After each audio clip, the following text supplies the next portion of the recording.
landscape and seascape. So karon ako ni siya i-discuss. So ang C+D ay kay protected area. Kabalo ba mo nga ang C+ kay protected area?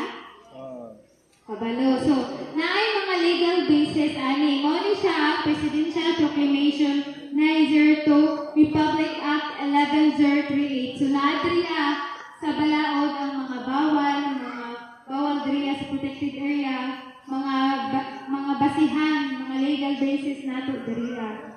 So, diriya sa RA 11038. So, sa C+, naatay total area of 283,974.77 hectares.